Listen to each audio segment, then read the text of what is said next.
And we're good. I think we're good. We're good. All righty.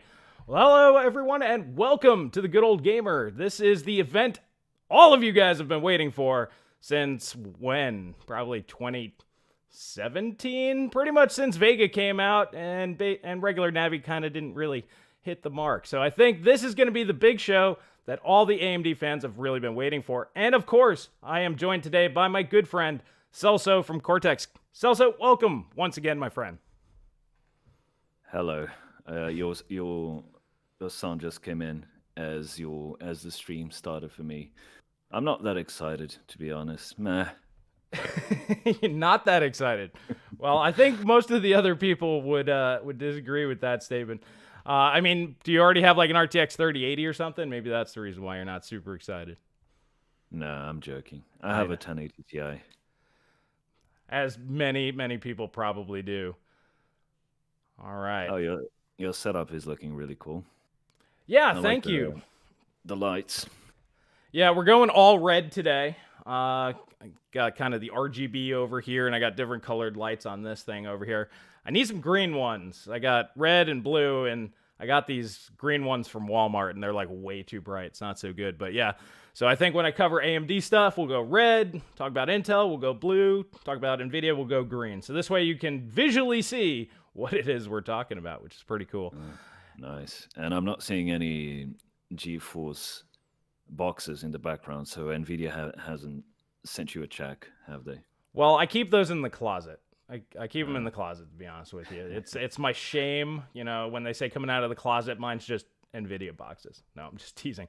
For anybody out there that thinks I'm being serious, no, definitely not. However, I do have an 8800 GTX behind me, and I think 580. So there are NVIDIA cards in my house. But there's also AMD cards. Got the 5850. There's actually a 5970 back there. It doesn't want to stand up, so I can't show that one too much. Well, alrighty, guys, let's get the interactive portion going because this is only going to last so much longer. This is for you guys to get your last bit of speculation out of your system. You get to purge it.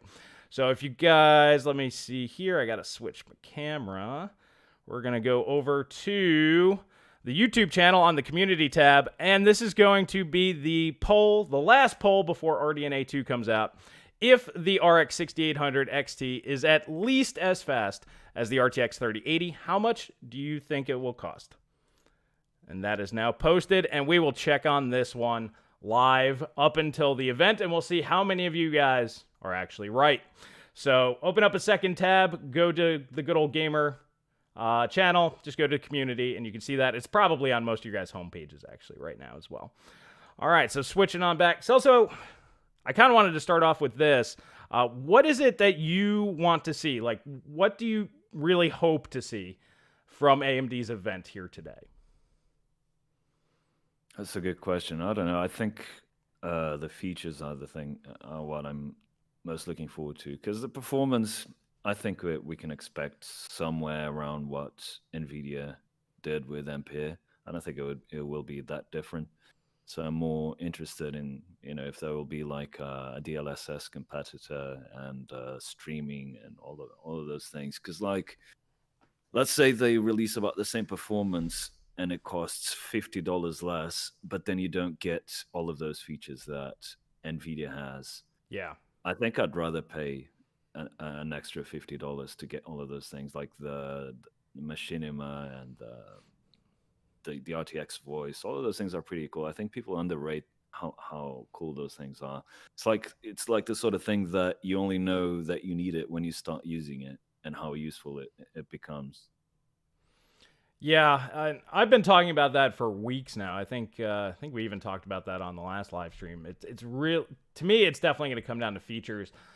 The AI sort of stuff that they showed off at the Ampere event, I don't think AMD is really going to have an answer for that, because NVIDIA is a market leader in AI. So they're obviously going to be ahead of AMD on that front. And we know that NVIDIA is typically ahead of them on the software side. But I think if they at least, obviously they have ray tracing. We know that's covered from the consoles. We know that they have that. But if they have the killer AI upscaling, I'm going to stop calling it DLSS because that's what NVIDIA's branding is. If AMD has their own AI upscaling, that's better. Let's say it works in more titles, and I've been saying this for a while. Let's say all DirectX 12 titles, just across the board, all of them it works. I think that would be a big enough feature for the pure gamers out there that would actually make AMD just miles ahead of NVIDIA, because they'll be miles ahead in every DX12 title. Now, if they could do it in every game, I would actually say that would be the killer feature of this generation. Now, let's say they don't quite have something that amazing. I do feel that they need something else, like how you like the machinima stuff that NVIDIA does. They're going to need to offer something else out there that NVIDIA does not offer, that you might be like, maybe I want that more. So yes, I agree. It's all about the features. And if they get parity, I think that's fine. But if they have superiority in some areas, this is going to make a big difference for a lot of people. I mean, the low-hanging fruit is just bringing what the PS5 is doing. So like the 3D audio stuff, the access to the SSD, fast asset streaming, that sort of thing. I mean, that's the low-hanging fruit they can just bring from the consoles. I don't know about the Xbox. Does it have any sort of special feature in there? Well, they got those, they have their own 3D audio. They have their velocity compression engine, which is supposed to be better than what PlayStation's doing. And maybe that's part of their version of, RTX IO, which I do expect that they'll have that feature as well. That's a feature that we just kind of gloss over because we just assume that they're going to have it. That's just the Microsoft thing, though. Exactly. Just an API. Yeah. But I think it needs to still be implemented on the hardware somewhere. Like, I don't know. I'm sure they'll bring it up, be like, yes, we have this thing. It does, the decompression. Cool deal. But they need it. Like, imagine if they just for some reason did not put that on here, and NVIDIA does have that. Like, that's a big deal. So, yeah, basically, I think at this point, matching performance, we already pretty much expect that it'll be close at least. It's it's just matching feature set and hopefully having something superior. That's kind of where I'm at. I'm kind of curious to see what these guys are saying, though, in the comments section. One thing I'd like to see would be the Project Quantum. We saw that they patented that design, that sort of mini ITX case that has an intake from the top, and I guess it's like symmetrical, the top and the bottom. You know what I'm talking about. It came out in the Fuji days, I think. Yeah, that's where basically they just combine everything into one big chip and just make sure it's cooled enough, right? I can't remember exactly. I think it had a discrete GPU on it when they first announced it. Yeah, I personally think nowadays they would just go with an APU and throw G6 on it instead and just call it a day. Yeah, I think so. I mean, when you look at the APUs that they're using in these consoles, I mean, I really wish that they would just sell those to users. Just have them pre-soldered on a board, and it comes with like 16 or 32 gigs of G6. I think that would be awesome. Something like the Xbox Series X chip. I mean, they probably can't. They probably have an agreement with them. I'm sure. Adrian, sorry. No, go ahead. I was just gonna agree with you. Adrian is asking if we're excited about Cyberpunk getting delayed a third time. I'm so excited about the delay. That's all I'm gonna say. Yeah, I mean, it's a good sign. Like, if they're putting in the effort, I think that's positive. It's better than releasing it and then everyone gets pissed because it doesn't work properly. I agree. If there are issues, might as well get them ironed out beforehand, because if they put it out there, this is the most anticipated game of the year. You guys know it. Everybody knows it. So if it's not perfect, there are going to be journalists out there that are going to nitpick about like that one pixel that isn't in place properly. So they're definitely wanting to make sure that it's as buttoned up as possible. Also, I could see Microsoft, because Halo is not coming out this year for the Series X. Everybody was like, they need to throw money at CDPR. And there might be some special optimizations going on there. I mean, if Microsoft comes to you and it's like, hey, we'll give you $10 million, just make sure it's like pinnacle of performance on our system, I think they'll delay the thing a month for that. That's just my opinion. Yeah, I was looking at the games that AMD will show off today, and they don't look that impressive compared to what Nvidia had to show in the NPO reveal. I saw like Far Cry, the new Far Cry game, and then Hmm. there was it looks like sort of a MOBA with mechs or something like that. What was it called? Can't remember what it was called, but the Lisa Su teaser on Twitter had that in the background, that game, and Okay. but there wasn't anything too impressive, to be honest. Oh, Fury Notes is saying AMD offers the memory and NVIDIA offers the features. Yeah, that's true. These GPUs will probably have 16 gigs of VRAM, which I think should be, the standard for a high-end GPU these days. I totally agree with that, and I would also count that as a feature, and that'd be a feature win for AMD. Did you see? I had some people in Discord showing me. Apparently, the 3080 Ti is now back on the table. 3070 Ti. I talked about that in the Techonomics podcast. Apparently, that's on the table, and then the 3060 Ti as well. But the rumor now is the reason why supply has been so bad for the 30 series is Nvidia has been keeping the G6X held back to stockpile, so this way they can see what AMD has and then come out with their Ti class.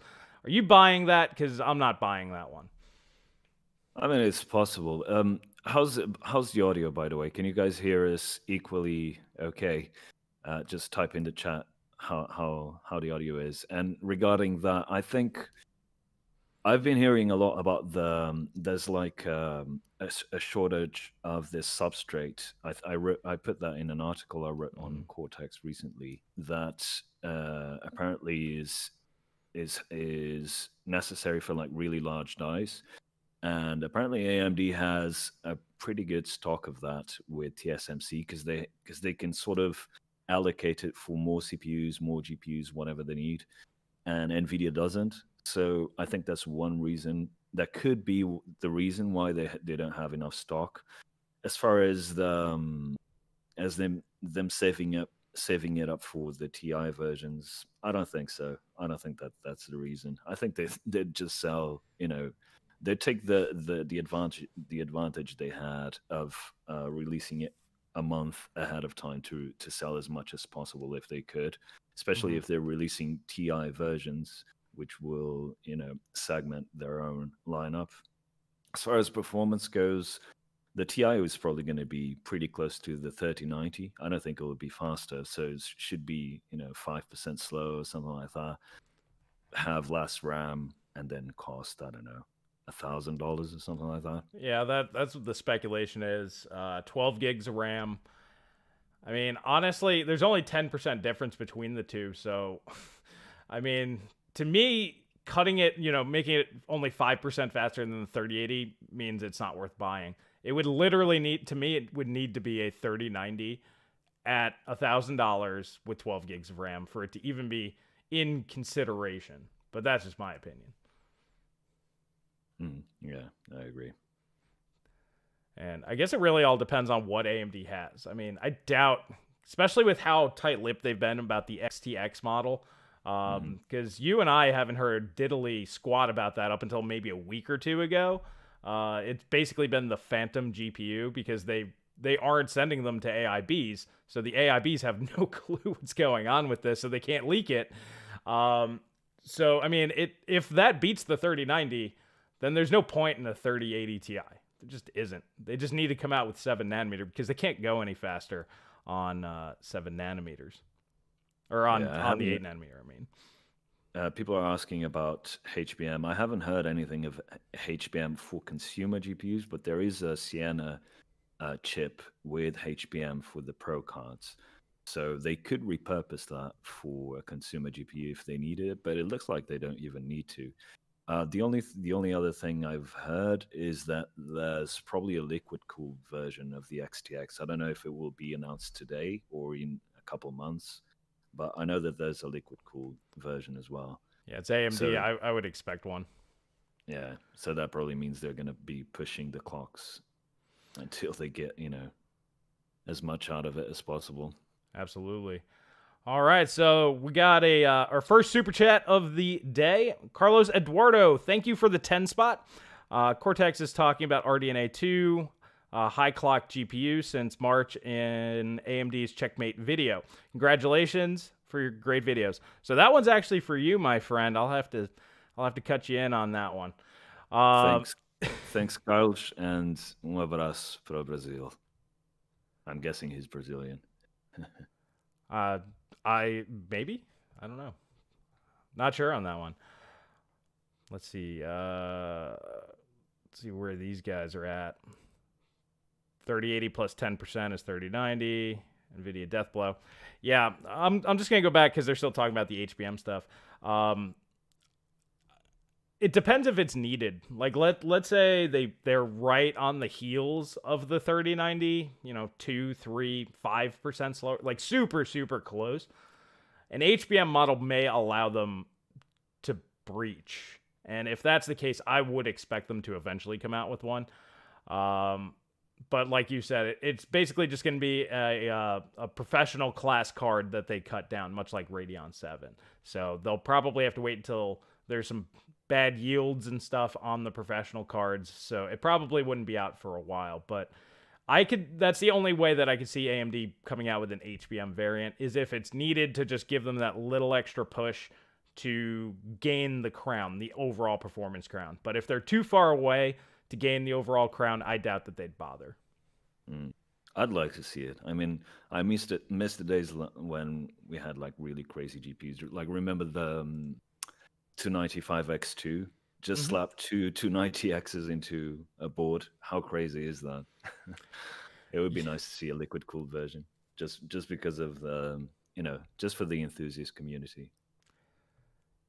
Yeah, I mean, nowadays, the power requirements on GPUs nowadays are just so absolutely absurd that slapping two 3090s on a board, it's just not possible. I mean, you'd need a 1,000-watt power supply just to power like one chip. So I don't know. I mean, I like those. I like the GPU that's not meant for everybody.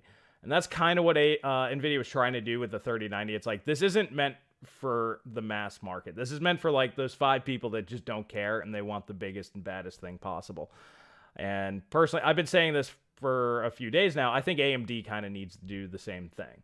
Your tippity top chip, whether that's the liquid cooled version of the XTX, maybe it clocks a little bit higher or something. Just charge some outrageous price for it, because there are going to be like those 1,000 or 2,000 people out there that will pay it. So you might as well make your money off of them and then just sell your stuff to everybody else. So yeah, at this point in time, I think both companies know that no matter how high the prices go, people will buy them. So there's no reason for them not to build the craziest things that they possibly can. Yeah, I agree. And also we're at a point where even a mid-range GPU or a high-end GPU from a couple of generations ago will get you everything you need. It will play every game you have at least 1440p. So it's hard to have that hardware where you dream of having that thing. You remember like in the mid-2000s, you'd go to the 8800 GTX is a perfect example. Yeah, and you'd build your dream PC, and there's no way you could afford it. And you knew that if you had that, you'd get, insane graphics, and every game would run at really high FPS. Nowadays, you don't get that. Any GPU will get you what you need. So having, a few crazy things for enthusiasts, I think it would be nice to see. Yeah, I agree. So real quick, we're going to jump on over to the poll and see where we're at right now.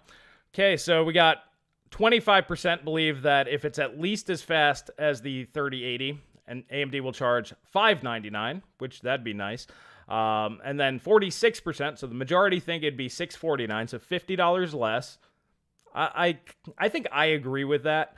And then 17% at $699, and combined only 12% thinks AMD will charge more money.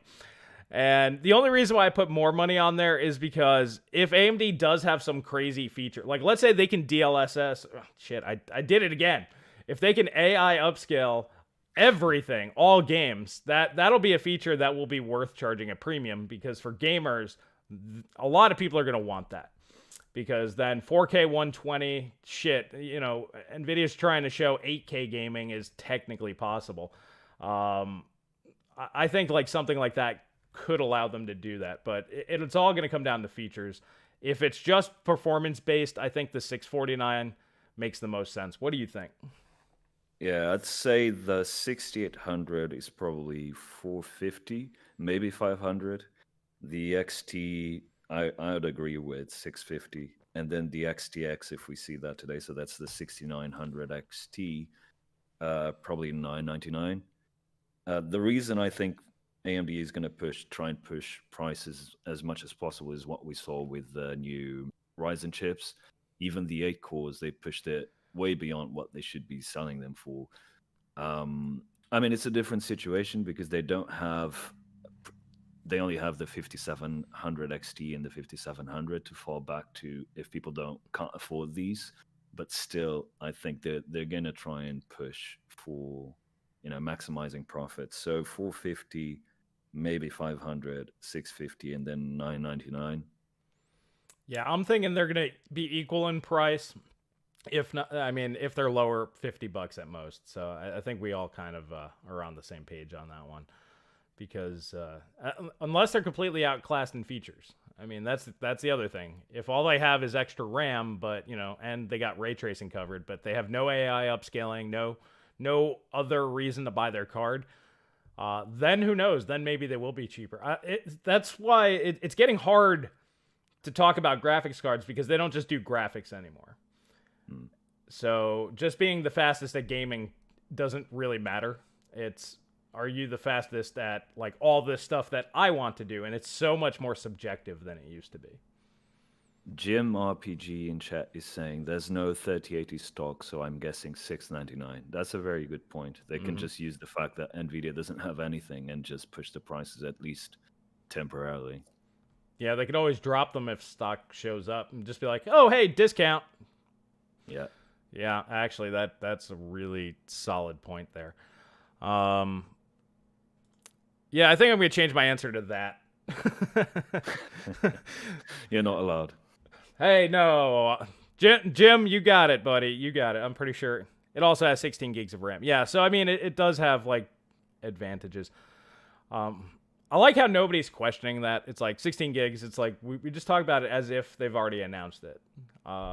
I mean, I'm very confident that that's going to be the case, but I just find it amusing that there are certain things that like we don't assume anymore.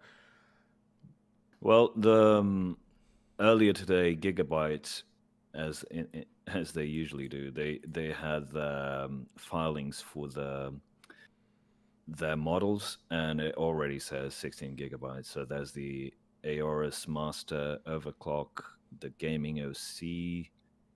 So both the XT and the 6800 both have 16 gigabytes. Sorry to spoil it for those who are hoping to get surprised. And there are no other models registered, so just those two. And I think from what I've heard, the 6900 XT is also 16 gigabytes. That's what I've heard, but yeah, somebody's saying 6990 XT with 32 gigs of RAM and 4 fans for $999. I mean, I don't see that one happening, but that's actually what me and Connor were talking about on the podcast. How I was just saying, AMD, if they have the performance crown, they should just go nuts with one. Just throw 32 gigs on it and charge $2,000. Even if it's 5% faster than the 3090, there are going to be people that'll pay for that. You guys aren't going to buy it because you watch me on YouTube, and I will tell you definitely don't buy that thing.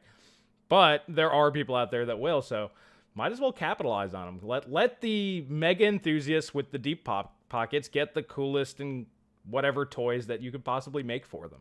I think that that's okay. Someone's saying they're not going to go to the cinema with me because of my spoilers.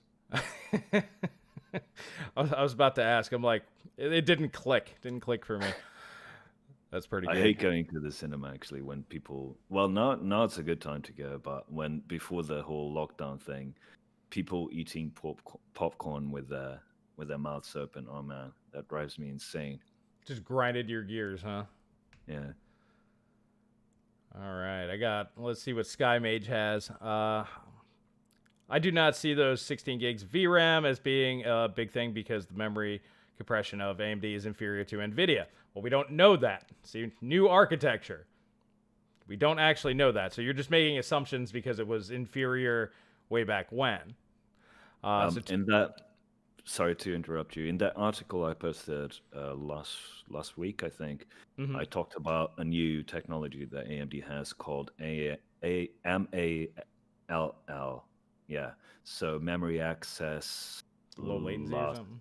No, last level, which means you get access. You get from what I think it is, you get unified memory at the last level before you go to DRAM, which means it could be for multi GPU. So for the server thing, when they want to attach a bunch of GPUs to a single CPU, or it could be something to do with memory compression.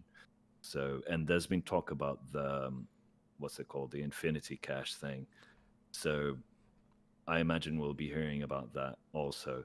But regardless, I think 16 gigs is, you need 16 gigs in a high-end GPU these days. I mean, if you look at the Hardware Unbox had a video yesterday showing the 3070 versus the 2080 Ti, and you saw that the 2080 Ti was pulling ahead when VRAM became a bottleneck for the 3070.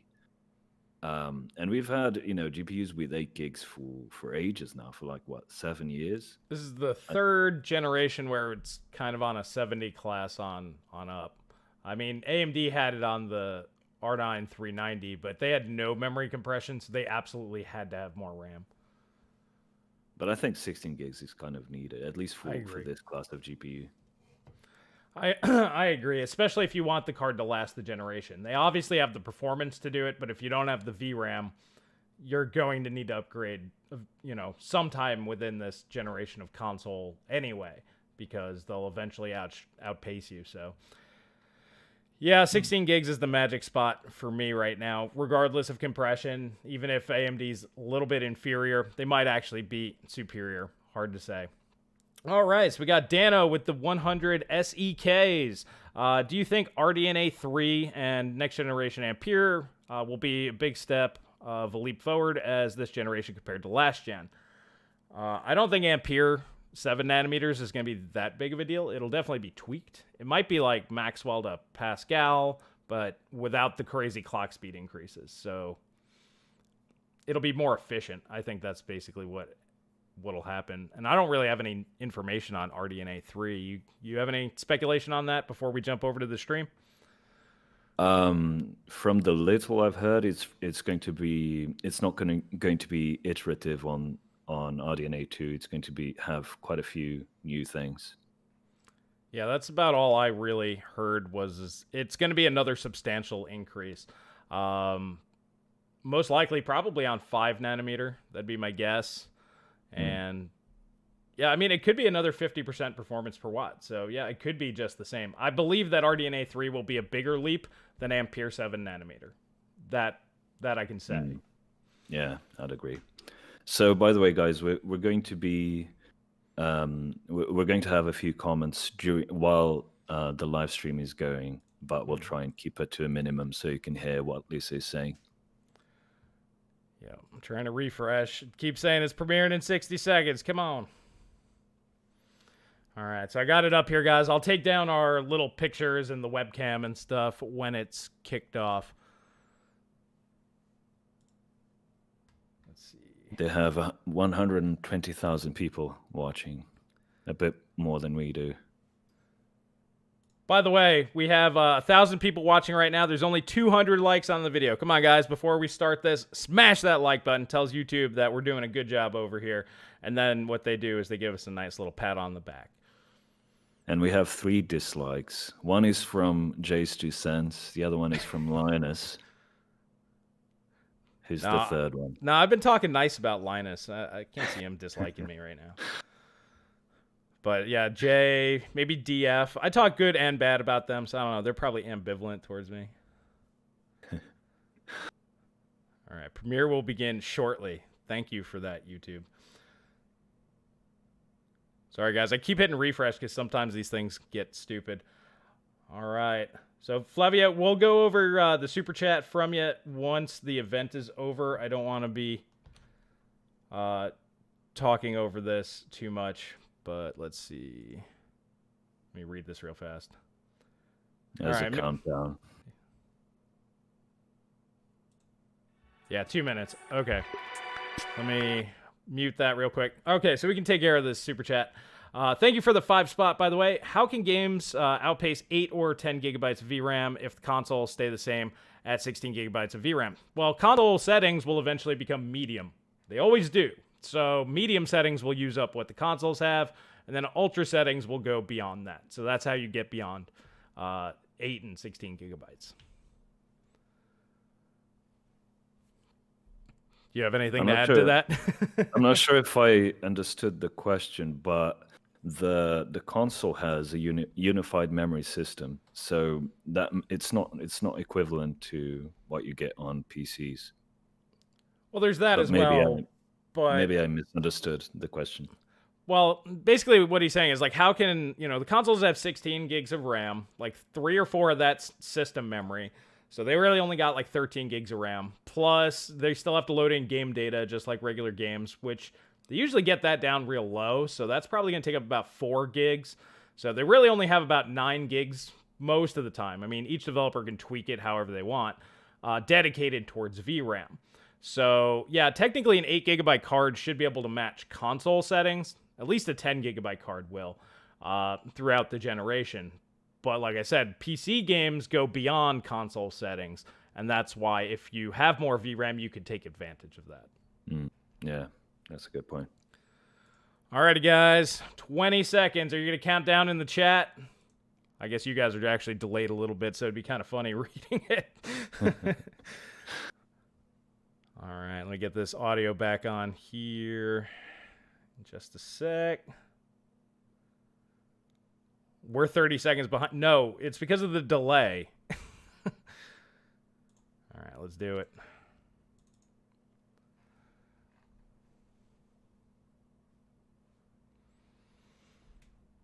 Big Navi, boys. Big Navi. Here we go. Ride the choo-choo train all the way till the wheels fall off.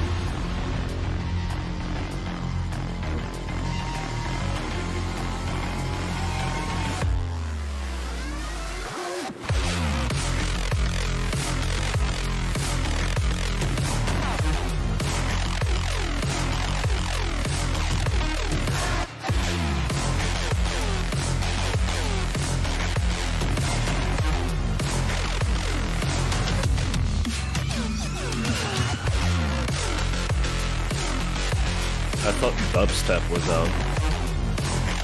They're taking it back. Is that MOBA you were talking about? Yeah, that's the one.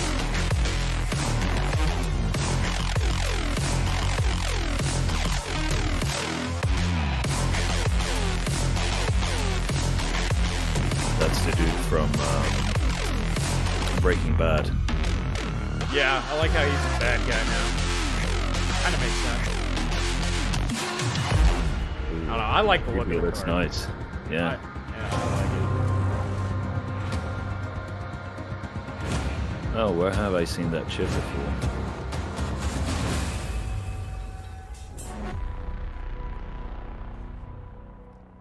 Welcome, everyone. Thank you all for joining us today for this second half of our next-gen PC platform launch. I loved seeing all of your excitement when we introduced the Ryzen 5000 series a few weeks ago. It was actually the most watched launch video in AMD history. And I must say, we're very proud of what Zen 3 brings to gamers. But today is all about Big Navi.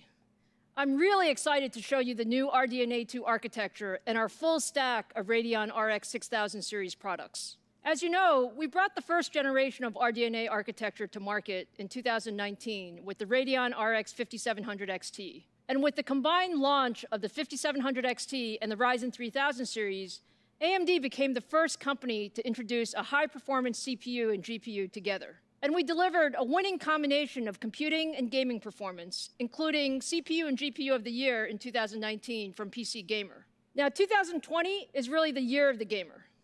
I know many of you can't wait to get your hands on the next-gen consoles. Whether it's the Microsoft Xbox Series X and Series S or the Sony PlayStation 5, we are so proud that AMD is enabling these incredible gaming experiences, which is why we like to say that AMD is where gaming begins. Now, earlier this month, I showed you our new AMD Ryzen 5000 series, the world's best gaming processor. Our next-gen Ryzen processor combines absolute performance leadership in single-threaded performance, gaming, and creative workloads with leadership performance per watt. And for millions of you, it's a drop-in upgrade to your existing AM4 motherboard. Now, as successful as we've been with Ryzen, wait for reviews. Many of you have asked us to compete at the highest end of gaming GPUs as well. And today, we're ready to show you exactly what we've been working on. I'm so excited to show you the Radeon RX 6000 series. It's absolutely the most powerful gaming GPU we've ever built. So I think you'll be pretty pleased with what you see. I often talk about the fact that we're on a journey, and we are on a journey. Just like with our Zen CPU architecture, we're on a multi-year journey in GPUs with our GPU die RDNA that architecture. was first we revealed designed RDNA specifically for gaming. Channel. And our first-gen RDNA products delivered 50% better performance per watt over our GCN architecture. We wanted to take another big step with RDNA 2 and deliver another 50% generational improvement in perf per watt. And with RDNA 2, we also set the very ambitious goal to deliver leadership gaming performance. And now I'm very happy to show you for the first time Big Navi. This is the chip at the heart of our high-end Radeon RX 6000 series. 26.8 billion transistors built with leading-edge 7-nanometer process technology. 26.8. Big Navi is our first product powered by RDNA 2. We have made incredible progress on the architectural front. And now let me turn it over to AMD fellow Laura Smith to give you more details on the architecture. Thank you, Lisa. Our graphics architecture roadmap I wonder if my has measurements a clear were goal: correct. gaming leadership Sounds across like the it was ecosystem. The GCN was a great architecture, but we knew we needed to rethink graphics and build the best engine for the future. We wanted to build a set of technologies that game developers could use across all platforms. The first major step was RDNA, introduced last year. RDNA was a new architecture and used a 7-nanometer process node, which helped us with the large initial gains. We committed to you that our engineers had plans in the works for RDNA 2, and we would be back quickly with another significant improvement. By combining our expertise in CPU design, deep gaming history, and broad ecosystem partnerships, RDNA 2 is built to be the gaming architecture for all gamers across console, PC, and beyond. We had some very ambitious goals with RDNA 2. Significantly higher performance, she'll let Herkelman come out and give the price, 50% improvement in performance per watt, and new hardware Infinity features. cache. Individually, each of these goals is challenging. When combined, they become extremely difficult because as you push performance, a natural side effect is more power. New features also mean more computation, further challenging both speed and power metrics. For RDNA 2, we made significant gains in all these areas. The compute unit is the core of the architecture.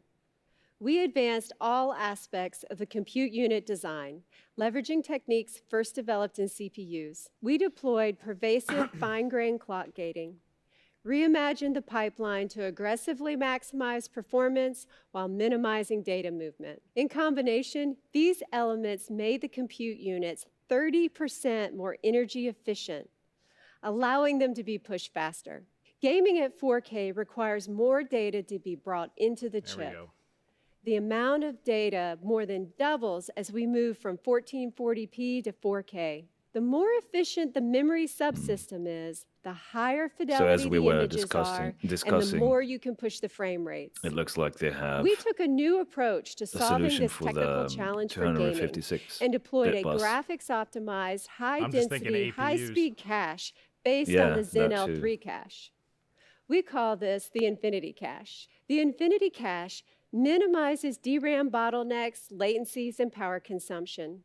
Our specialized Infinity Cache, combined with a 256-bit G6 interface, That's also the name of twice Jensen Huang's the effective bandwidth bank account. of a traditional 384-bit G6 solution, and at lower power consumption. High frequency is important for gaming performance. RDNA 2 is built with custom libraries and high-speed design flows, maximizing frequency in 7 nanometer. With RDNA 2, our silicon design and architectural improvements, we are able to deliver 30% faster frequencies in the same 7 nanometer process node. Pulling all this together, the RDNA 2 architecture beats our aggressive performance per watt goal, for anything. Achieving 54%. With RDNA 2, we also focus on bringing new hardware features into the architecture. We partner closely with Microsoft on DirectX 12 Ultimate features, including DirectX ray tracing, variable rate shading, mesh shaders, and sampler feedback. RDNA 2 will also support Microsoft Direct Storage API. We're excited about this new API that will enhance the gaming experience by significantly reducing game asset load times from large SSDs. RTX IO. We compared the performance of RDNA 2 to our prior generation. And when we put it all together, on average, RDNA 2 delivers double the performance and with great power efficiency. We are so proud of what we've accomplished with RDNA 2, and we are not stopping. The team is executing to plan. RDNA 2 is here, and the RDNA 3 team is well into execution. Let me welcome Scott Herkelman to show RDNA 2 in our new RX 6000 series products. Must have saw my video. It's like, oh, they're already talking about RDNA 3. We gotta show something about it. I hope the fans are actually red. That'll look really cool. Hello to all of the gamers tuning in, and welcome to our Radeon RX 6000 series like a special version reveal. or something. As a hardcore League of Legends and Borderlands 3 player, playing these games on our RX 6000 series over the past few weeks, I'm so excited and proud to be here with you today. Allow me to introduce you to our brand new AMD Radeon RX 6800 XT graphics card. The 6800 XT is purposefully designed to play all of your favorite AAA games at 4K and below resolutions, and at the highest quality settings. The power is higher than it comes with 72 compute units, well, and runs with a game clock of over 2 gigahertz. You did. This card features a 2.25 gigahertz boost clock that pushes some of the highest frequencies we've ever achieved. All thanks to the incredible work done by our engineering team the power is higher on the than RDNA you 2 guys were architecture. thinking. The 6800 XT will also feature 128 megabytes of Infinity cache that is power efficient while driving the bandwidth needed for high-resolution gaming. Paired with 16 gigabytes of blazing fast GDDR6 memory, you'll be ready for the most demanding high-resolution games that you want to play. And we've delivered all of this incredible performance with a total board power of just 300 watts. As you can see, the 6800 XT not only delivers on 4K 60 frames per second, but in most cases, it overperforms.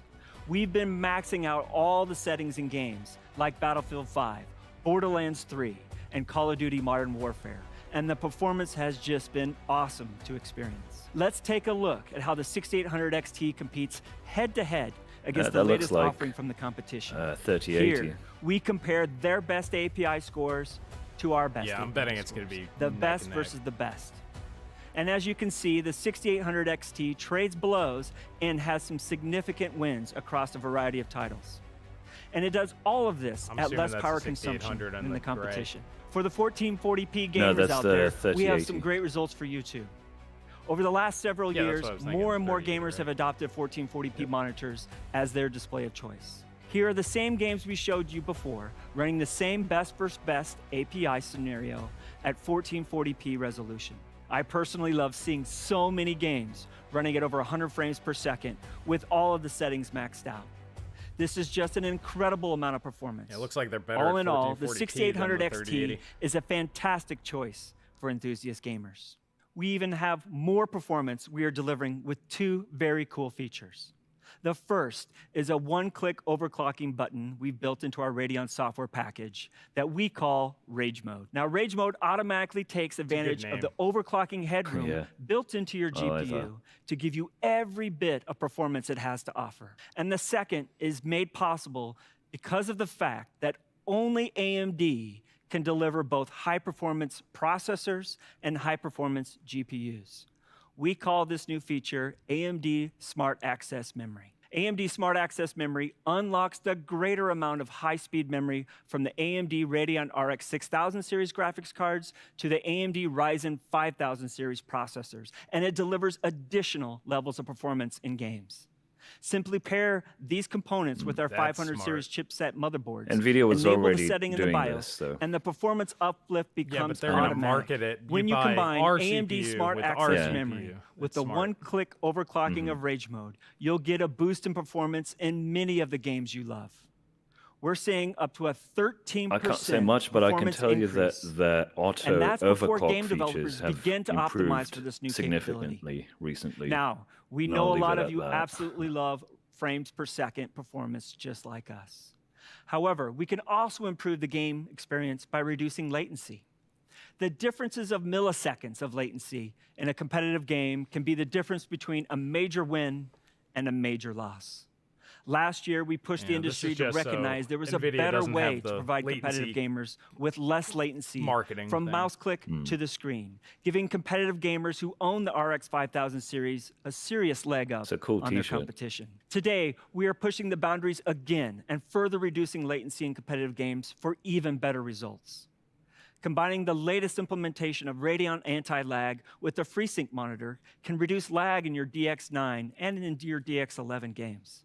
In Fortnite, for example, gamers can realize up to 8 milliseconds of latency reduction by simply enabling this feature in Radeon software. More recently, we introduced Radeon Boost, a unique feature that's a step beyond anti-lag. For select games, Radeon Boost offers dynamic resolution in response to your mouse or controller inputs, leading to higher frame rates and, as a result, quicker responses to your input.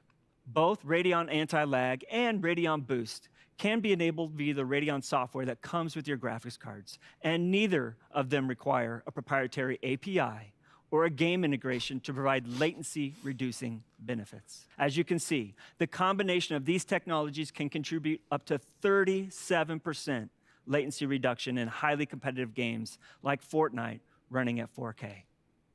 Now, performance is king, but let's talk for a minute about how we are improving the visual experience as well. With full hardware support for DX12 Ultimate, the Radeon RX 6000 series is ready to enable ray tracing and variable rate shading in upcoming titles. We've also expanded our library of Fidelity FX features to work hand in hand with ray tracing, compute, and shader effects to enable the higher level of visual fidelity while ensuring high frame rates. For DX12 Ultimate, we've added an optimized denoiser for ray tracing effects and a variable rate shading algorithm that can adapt image quality based upon luminance and motion. We've also added a suite of compute-based effects to be used alongside ray tracing, like optimized screen space reflections and an optimized ambient occlusion. We're always looking to help developers with new initiatives and are already working on a super resolution feature to give gamers an option for more performance when using ray tracing. As of today, our AMD Fidelity FX supported games list has grown to 35 titles using a variety of our features. So let's take a look at some of these new features in an upcoming game with never before seen footage from Counterplay Studios and their fantastic game, Godfall. Godfall is a brand new third-person perspective, next-generation looter slasher that challenges gamers to engage in high-impact melee combat as they hunt for loot, equip legendary armor, and defeat vicious enemies. Leveraging the latest DirectX 12 Ultimate API, Godfall features DirectX ray tracing, variable rate shading, and supports Fidelity FX CAS to deliver incredible levels of stunning fidelity. I personally can't wait to play this game, and I think it looks absolutely fantastic. Now, let's hear from a few more of our game developer partners about the work they've done with us on RDNA 2 and what you can expect in their games coming soon.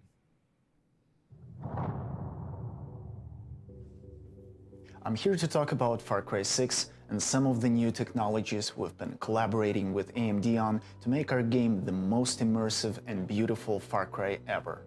We've been working together to take full advantage of the new Radeon RX 6000 series and RDNA 2 architecture for best possible experience. We've been very impressed by AMD's latest tech and joined forces to bring Fidelity FX CAS, DXR ray tracing, and variable rate shading to Far Cry 6. We're using VRS Tier 2 to use a compute shader to generate a control texture which analyzes the luminance and gives us control at an 8x8 tile level as to what shader rate we're going to be using. This enables us to render much more quickly but keep the same quality level.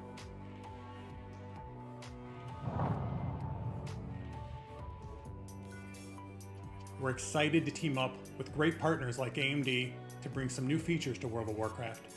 World of Warcraft is built on a custom engine using the DirectX 12 Ultimate API. Another great feature on the RX 6000 is DXR ray tracing. Here you can see ray tracing evident in how the shadows are interacting with your character. What you're seeing involves incredibly complex computations on the RX 6000. This is a level of realism that hasn't been possible until recently. Really? The RDNA 2 architecture and the Radeon 6000 I wouldn't use series WoW. I wouldn't allowed use us WoW to as a introduce graphics some of the demo. latest DirectX 12 Ultimate technologies really into cool. our engine. Yeah, it looks Real-time cool. ray-traced shadows allow us to introduce additional shadow casting lights into the scene that provide much more immersion and detail into the world. Over the next few weeks, developers of these incredible games will show never-before-seen gameplay with gorgeous graphics that use a combination of ray tracing and fidelity effects running on the Radeon RX 6000 series graphics cards. Be sure to check out AMD.com starting tomorrow to see more. I'm happy to announce that the Radeon RX 6800 XT will be available on November 18th, starting at $649. Oh, you guys got it right. But we are not done yet. Yeah. Today, we are also announcing the Radeon RX 6800 with 60 compute units, a 1.815 gigahertz game 60, clock not with a 64. boost clock of over 2.1 gigahertz. It will feature the same 128 megabytes of Infinity cache and be available with 16 gigabytes of GDDR6 memory with a board power of just 250 watts. The Radeon RX 6800 is a fantastic entry into 4K gaming, delivering more performance than the 2080 Ti, which was launched at $999. The 6800 delivers over 60 frames per second in all of these games, giving you the confidence you need to step into the 4K gaming experience. That same great performance extends to 1440p resolution, on where par the RX with 6800 tears through the 3070 latest winning games, in a few games. delivering about 18% more performance be than the 2080 Ti on average. The Radeon RX 6800 will be available to gamers starting at a price of $579 on November 18th. It's a bit expensive. Now, let's bring back Lisa to wrap things up.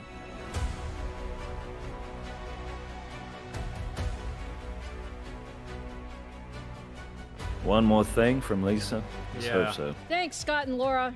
The think AMD they need it. Radeon 6800 XT and 6800 deliver simply incredible 4K and 1440p gaming experiences. This is the power of RDNA 2. And once we add the smart access memory technology, gamers can even get higher frames per second when pairing Radeon 6000 GPUs with Ryzen 5000 series. Now, I saw online that some of you were wondering which big Navi product we previewed during our Ryzen 5000 launch earlier this month. For the record, that was the 6800 XT. But you know, we always save the best for last, and I always get the most fun jobs. So today, that means I have one more GPU to show you. We didn't stop with the Radeon RX 6800 XT. We knew that the RDNA 2 architecture could give gamers even more. I'm so excited to share with you for the very first time the AMD Radeon RX 6900 XT. Now, isn't this just absolutely gorgeous? And you'll see that it's actually relatively compact for all the performance that it delivers. It's actually the same size as our 6800 XT card. Our top-of-the-stack Radeon GPU is built for the ultimate in 4K gaming performance. The 6900 XT combines 80 compute units with a 2.25 gigahertz boost clock to deliver even more performance at the highest settings. I guess the same. With 16 gigabytes of graphics memory, the 6900 XT is ready for the most demanding next-gen games. And with the power efficiency of RDNA 2, we've been able to deliver all of this with a total board power of 300 watts. Now, Laura showed you that we achieved a 54% generational improvement in perf per watt with the 6800 XT. Well, compared to with the NVIDIA, you can 6900 say XT, that, I guess. we improved things even more, hitting 65% more performance per watt over first-gen RDNA. I'm so proud of our engineers who worked incredibly hard to optimize every aspect of RDNA 2 to achieve this performance. Now let's see how all of this translates to gaming performance. Running at 4K with the highest settings, the 6900 XT looks absolutely fantastic. It's extremely competitive across the board, consistently delivering high frame rates in your favorite games. Yeah. Just take a look at the performance we see against the competition in Battlefield 5, Call of Duty, and Gears of War 5. All of this is at lower power with a smaller card form factor. Now, let's talk about price and availability. Maybe less. The AMD Radeon RX 6900 XT will be available on December 8th, starting at $999. You asked for AMD to bring the highest graphics performance to the gaming market, and we're doing just that. I hope you now feel that with the Ryzen 5000 series and the Radeon 6000 series, AMD is your best choice for your next generation PC gaming platform. Whether you want a game with ultimate performance in AAA titles at 4K resolution, or you're an esports fan who needs incredibly high frame rates and responsiveness, across the board for every gamer at every price, AMD has the CPU and GPU combination for you. So I hope you're as excited as we are. We can't wait to get these products in your hands. So look for the Ryzen 5000 series starting November 5th, the Radeon RX 6800 series starting November 18th, and the Radeon RX 6900 XT starting December 8th. To wrap up here, this has been quite a journey for us, and I'm incredibly proud of our CPU and GPU teams who have worked years for this moment. AMD is delivering the best to the industry. We want to thank all of you for your passion and enthusiasm and for always pushing us to be the best.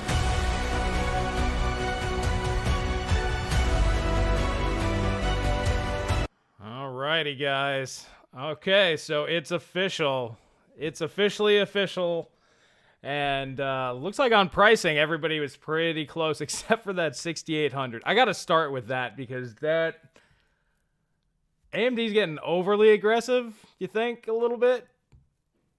Yeah, I think $580 is a bit too much. They're charging you for that extra memory, but they don't have the feature set. Notice how quickly they glossed over features. It's like, yeah, we'll let developers talk about it. Because like that looked, from what they showed, that looked to be about 5 to 10% faster than a 3070, and in some cases... it's the same performance as a 3070, but they're charging $80 more. They're charging you for the RAM, is what they're doing. You're actually paying for the extra RAM instead of, hey, we're matching NVIDIA, so we'll give you the extra RAM so you buy our product.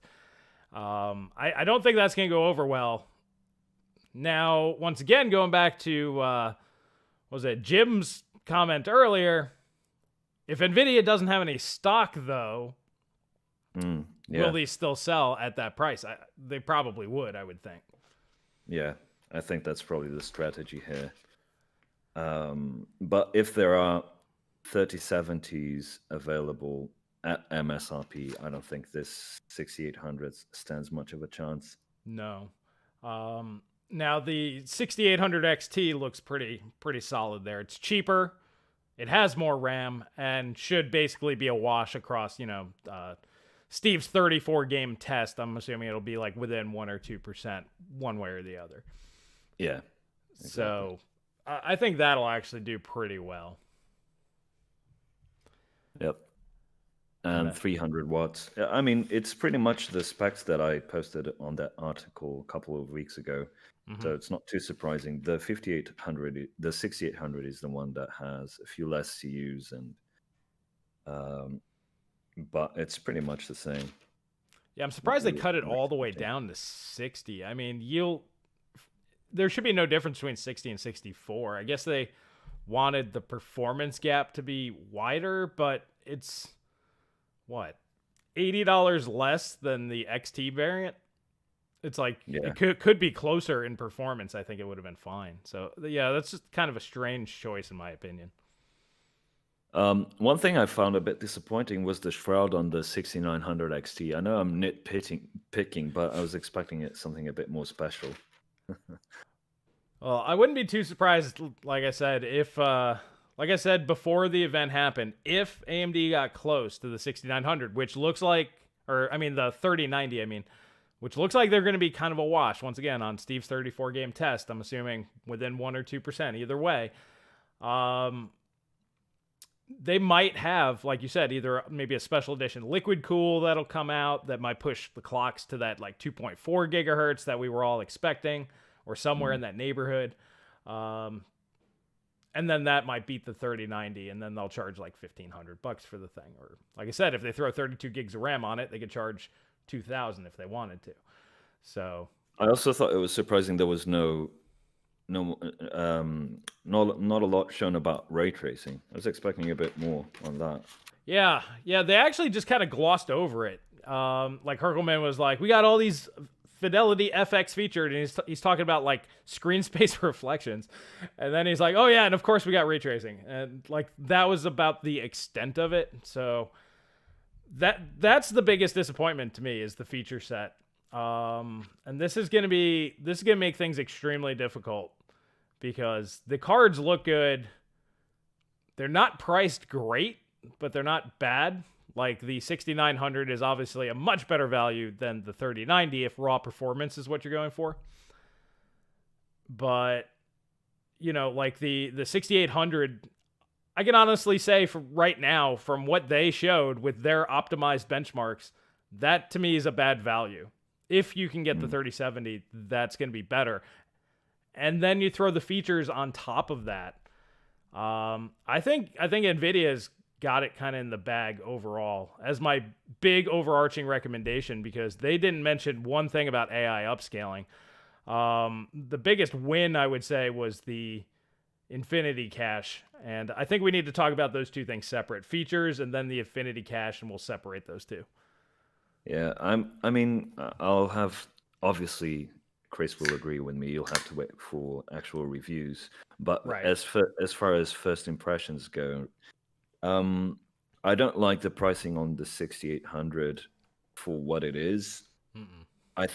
I still think it might be a decent buy. If you're in that price range, I think it's kind of the, it's kind of what we can expect from the PC industry these days. The prices have gone up significantly, but I do agree that the 3070 seems like better value, and I wouldn't be surprised if there was a 3070 Ti at 550 coming out soon that beats the 6800 XT, just like the 1070 Ti beat the Vega 56. Right. As a response to that, the 6800 XT looks pretty good, but I think I would buy a 3080 over this unless I specifically needed the extra VRAM. And I guess if you're buying a GPU at this price point, you're expecting to game at 4K. So I guess AMD does have a selling point there. The 6900 XT seems like terrible value, in my opinion, because I doubt this will be, because the performance isn't that different, to be honest. So I think this should be around $800. I think $1,000 is a bit too much. It's, is it less ridiculous than the 3090? Yes, but they're both pretty bad value, in my opinion. Well, yeah, but it's 33% less money for virtually the same performance. Yeah, you get less VRAM. You get 33% less VRAM. So I don't know. I can't really argue about that, because those are the chips, like I said. There are people out there that got too much money. You got to take advantage of them. And let's face it, AMD needs a $1,000 graphics card if NVIDIA is charging $1,500 for graphics cards. They have to start building that market and getting their user base used to the fact that they're going to try to perform in that top tier. And, 4-digit graphics cards are going to be coming from AMD. So as a company, I get it. It's not the card that I was ever going to recommend to anybody here. The trouble is the only card out of the three that I could recommend, because I was never going to recommend a $1,000 GPU anywho, because it's only going to be about 10% faster than the 6800 XT, just like the 3080 and 3090, according to their own numbers. So yeah, it's basically the only card I could really recommend out of the three is the 6800 XT. It looks okay, But yeah, without definitive, somebody said that they mentioned something that sounded like DLSS or AI upscaling, but it's a feature coming in the future. I didn't hear anything that sounded like that. Did you? Let me take a look at the feature set here. I didn't hear anything about AI at all. There was a small mention from that blonde lady. She talked about a bunch of features, and one of them was, let me see here, contrast adaptive sharpening. There's the denoiser, which I guess that's only for ray tracing. And then super resolution, I don't know if that's hardware optimized or just software. Yeah, I'm not seeing anything there that matches DLSS. Yeah, so I don't know. So that's going to be huge here in the near future. I mean, maybe they just don't have it ready to show. All right, we got Time Bear with the $2. Thank you very much. 6900 XT minus 32 gigabytes equals, I think you mean plus 32 gigabytes would be $1,200. Maybe. I don't know. Like I said, if I were AMD, I'd make a liquid cool 32 gig version of the 6900 XT, make it beat the 3090 by 5%, just push the clocks through the moon, and just charge at least $1,500, but up to $2,000 for it. If I were AMD, that's what I would do. If you beat the 3090, you charge more than the 3090. It's just that simple. All the 3090s sold out, so obviously that price to performance is acceptable. How do you feel on that one? Do you think that they do it for $1,200? No, I think if they put 32 gigs of RAM, they're gonna charge a lot more. I agree. Because they know that the only people who buy that are usually professionals who might game on the side, and those people, it's a business expense, so they charge as much as they can get away with. SLPC is asking, do you need DLSS if you have variable rate shading? I mean, it's hard to say because we need to see it implemented in the upcoming PC games. I think I've seen a few demos, but it's hard to say. But they're serving slightly different purposes. I think DLSS makes a lot of sense, especially combined with ray tracing, which has been NVIDIA's whole marketing thing has been that, but also with the cheaper GPUs. You can get like the 6800. If it had an upscaling feature, you could be like, I'll just buy this instead of spending twice as much money, and I'll just upscale. If the upscale looks good, then I don't need the other one. If they don't have that option, and NVIDIA does with the 3070, you're getting a 4K GPU with that. From my own experience, it's really hard to tell the difference between a properly upscaled image and a native 4K, unless you're playing like really close to the monitor. Which, I mean, most people are at least, 18, 24 inches away from a monitor. And if you're playing on a TV, you're going to be like 10 feet away. So, yeah, you definitely wouldn't be able to tell. But yeah, I agree. It really matters most to the lower end of the GPU spectrum. These GPUs can all run 4K natively in current games. Future games, they will not. Future games will become infinitely more demanding, and they will not be able to run them natively at 4K. That's just the way GPUs go. That's why you're going to need to upgrade next generation. The reason why AI upscaling is so important is, let's say something like a 3060 might be able to match the 6900 XT using AI upscaling. So if NVIDIA's got a $350 card matching AMD's $1,000 card, yeah, it might be only in a couple of games, but if there's more and more of those games coming out, that's the reason why this is a feature AMD needs to have, because they will never be able to beat NVIDIA if their $300 card can match their $1,000 card in performance using AI upscaling. I wish they had shown benchmark results or charts with that rage mode turned on. I want to know what the difference is. If it really makes, if it's just 1 or 2%, then whatever. But maybe that thing overclocks pretty well. I can tell you that. Well, I can't say much, but their auto overclocking features have been pretty impressive from what I've seen recently. Yeah, that was one feature that I did like, just the one-click overclocking, because, I've even done dedicated videos saying overclocking's dead, because it is. So it's kind of nice. Maybe it is only like 2 or 5 more %, but if your power draw doesn't go up, or hell, if it's smart enough, it can actually reduce your power draw and get you some extra performance. I think that's just fine. And considering, for most people, that even if you manually tune it, that's about all you're going to get anyway. So might as well just let the thing do it, as long as it's efficient. Now, if your power draw goes up, 10% and you get 5% performance, then I don't know, might not be worth it then. Yeah. Looking at the 6800 XT in a vacuum, so at 4K, at least for the games they showed, everything is running above 60 FPS. Borderlands 3 is the only one that's at 63 FPS, so I guess it might drop with the minimum frame rates there. But everything else is like 75 to 138. So to me, this says that 4K gaming is going to become the norm if you're doing it this easily on a 6800 XT.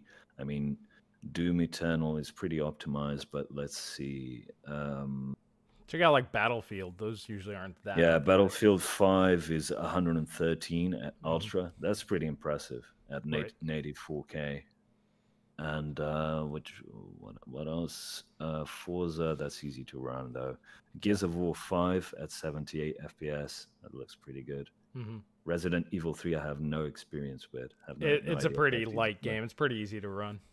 Yeah. Shadow of the Tomb Raider was on there, wasn't it? That's pretty heavy. Yeah, that's 88 FPS, matching the 3080 exactly, which is pretty interesting. Yeah, I can't remember. That was an NVIDIA-sponsored title that, when it came out, it ran better on AMD hardware. Yeah. Yeah. And then I guess, nowadays they're about tie. But yeah, that's kind of an interesting one. But yeah, that's a pretty heavy game. Same thing with like Gears 5. I mean, that's reasonably heavy. The big thing is those are current gen games. And when next gen games come out, those frame rates are going to tank.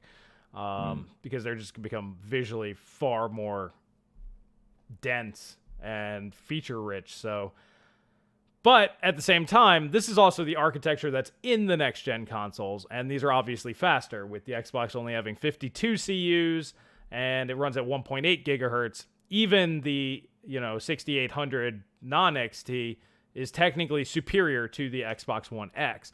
So or Series X, I mean. So whatever that can produce, this card should be able to do better. So, I don't know. To me, it's one of those, it's like, we're definitely chicken or the egg type of situation. Like, we know what NVIDIA has because they basically rolled out most of their feature set last gen with the 2000 series, and now it's starting to come to fruition. And that's the reason why I'm like, AMD really needs to compete with these, is because they're starting to be implemented. But AMD's architecture is just rolling out now, and they're in the consoles, so maybe a lot of the features that AMD did talk about here, which didn't seem overly impressive to me, might become the standard because of the consoles, though. So it's... And they're backed by Microsoft. Definitely. Yeah, that was one key thing that I noticed, was they kept bringing up like Microsoft. It's like, this is what Microsoft is doing. Yeah, so you can definitely tell Microsoft's backing them pretty hard on the feature set. Just to pat myself on the back for just 10 seconds, the die shot I revealed, it seems pretty spot on. I did change a few things, obviously, but it is what I think. I actually sent you a version with a few more things back then, like last month or whenever that was. And the numbers that I put on the website are also pretty close to what ended up being final, except they seem to have pushed it to 300 watts instead of 290 watts.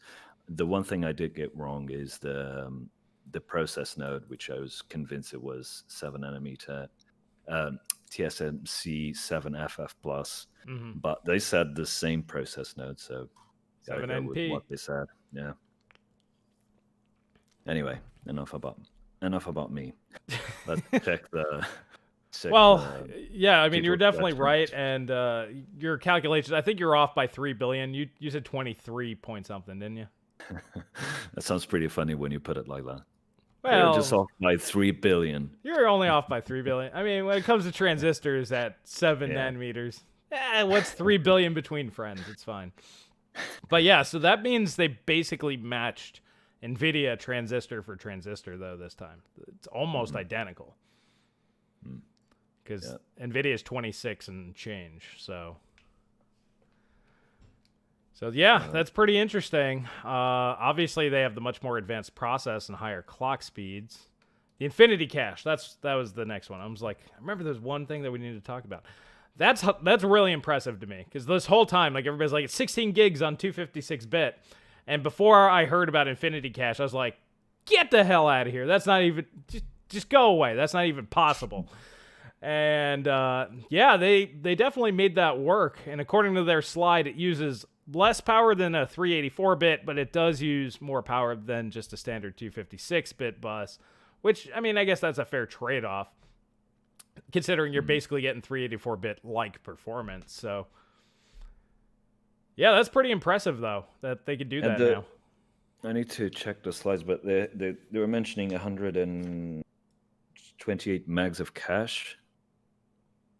Yeah, like that. Yeah, that's the cache size. Yeah, 128 megs. Okay. That's pretty interesting. Yeah. Yeah. Let's see what people are saying or asking. Why play on a 4K game on a non-4K screen? So people do that, right? Yeah, it's called super sampling. Like, I got a 1080p display, 4K, scales down 1:1 perfectly. Because you don't need anti-aliasing when you do that, because it's better than TAA without all that blurry nonsense. You also get better detail. Like, things just do look crisper and cleaner. So, yeah. Yeah, if you can run your games at higher res, like, for example, like Shadow of the Tomb Raider. It's a game that if you run it faster than 60 FPS, really doesn't matter. So if your game runs at like 120 FPS, you're probably better off raising the resolution and just capping it at 60. And usually you'll get a better looking game out of it. Someone is saying, I can't believe they didn't say anything about RT cores. I don't know if this is from a conversation people are having in chat, but if you're talking about an equivalent, I mean, AMD's implementation is quite a bit different. Yeah, they went very high level here. This is more like an advertising campaign. A lot of you guys would have preferred something more like, remember when Mark Cerny broke down the PS5, like that really detailed thing? But like all the gaming channels hated it because they didn't understand what he was talking about. This is to cater to those people that just want to buy a gaming card and get hyped for gaming card and playing games. Yeah, I would have much rather they broke down in details. It's like, this is what we're going to do. The data goes through this core, or it can do this type of function when doing ray tracing, and they can switch it on the fly and then flip right back to FP32 and then do shader calculations. That kind of stuff would interest me and Celso and probably most of you, but that would bore the snot out of most potential video card buyers. So yeah, it's kind of, I don't blame them for not going into too much detail, but they could have at least like glossed over some of that real quick, and then we could have nerded out over a couple of slides, but yeah, they just didn't. Yeah. Tensor Cores is also NVIDIA only. Well, actually, didn't Amazon or Google made Tensor Cores, right? Sort of, yeah. They have the, what's it called? A TPU? Is that what it's called? The can't really chips. Remember. I remember looking at what there's. I was just gonna say, I just remember one of the two big other tech companies came up with it. Yeah, so they have this pervasive fine-grained clock gating thing, which is an interesting name. It's basically just to reduce data movement. Probably also leakage helps with their energy efficiency. And there's this, what's this sampler feedback?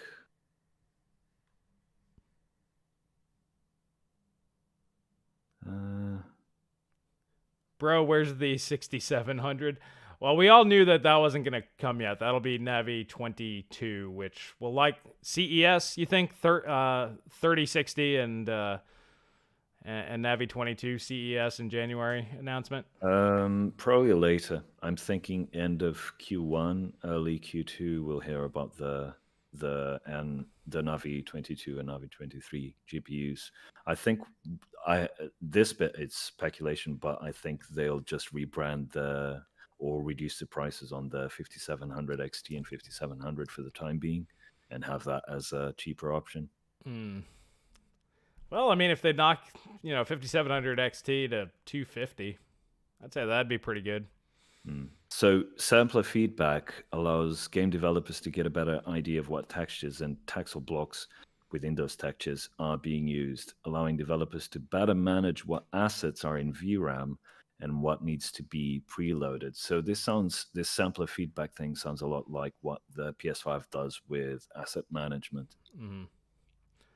Yeah, it's all about optimization, which is great. I mean, that's basically what VRS is as well. It's just visual optimization, taking what you need and discarding more of what you don't.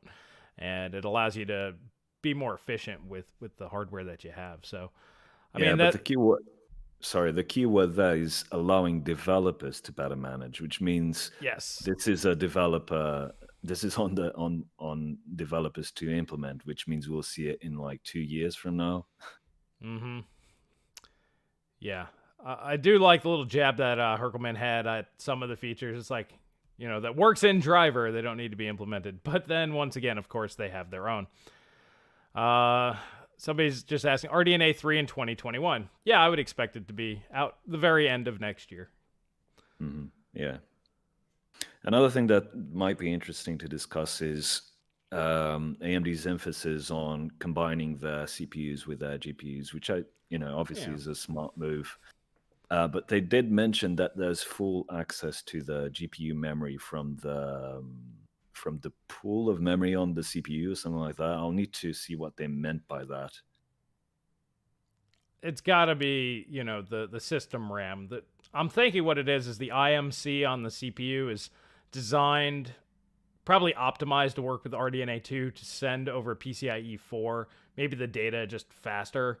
Maybe a few of the roadblocks that would normally be there get bypassed. So if you do need more RAM, you could go to system RAM and take less of a hit. That's what I got from it. I think it's more like the CPU can use the VRAM to have direct access to manage memory accesses instead of going elsewhere.